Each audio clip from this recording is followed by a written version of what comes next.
В света утрин при те идвам аз,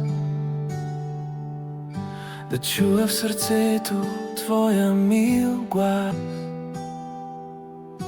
Оставям пред те всеки товар. Ти си на моя живот господар. Молитвата свята е мост към небето. Тя дава покой и мир на сърцето. Ти чуваш гласа ми, ти знаеш страха. В твоето име намирам утеха.